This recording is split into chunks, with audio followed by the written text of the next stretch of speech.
ვინ არიან მეცნიერები, რომლებიც აცხადებენ, რომ მკურნავენ ყველას და ყველაფერს, მათ შორის შიდსაც, რომელიც მათთვის უბრალოდ ფსიქიკური აშლილობაა. მოდი ნარკომანიაზე ვისაუბროთ. ამ პრობლემაზე იმდენი ითქვა და დაიწერა, რაღა არის სასაუბრო. მოგირჩენიათ ნარკომანები? დიახ, სხვათა შორის საკმაოდ მაღალი თანამდებობის პირები. როგორ? მაგალითად, ერთ-ერთი მათგანის მდგომარეობა საკმაოდ მძიმე იყო.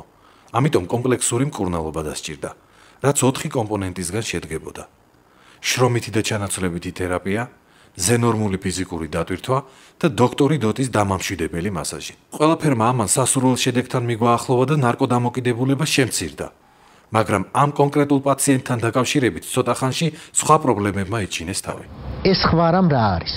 ერთ-ერთი მთავარი შიზოფრენული ფსიქოზია, რის მკურნალობასაც განსაკუთრებით ართულებს ეპილეფსიის პერმანენტული შეტევები. ეპილეფსიასაც უწამლოდ კურნავთ? წამლებით მკურნალობა ჯობდა, მაგრამ მას ფარმაკოფობიის გამო წამლების მიღების პათოლოგიური შიში აქვს და იძულებული ვარ ჰიპნოზს მივმართო. როგორც მოგეხსენებათ, ჰიპნოზის დროს პაციენტის ცნობიერი მხარე გათიშულია და მთლიანად ემორჩილება ჰიპნოტიზიორის ბრძანებებს. შთავაგონე, რომ დემოკრატიულ საქართველოს აშენებს და ხალხს ძალიან უყვარს. უკვე დავით აღმაშენებელზე დიდ მმართველად თვლის საკუთარ თავს და ჰგონია, რომ ქვეყანაში იდეალური ეკონომიკური მდგომარეობაა. ეს ყველაფერი აწყნარებს და ეპილეფსია თანდათან უკან იხევს. თუმცა გასაკეთებელი კიდევ ბევრია.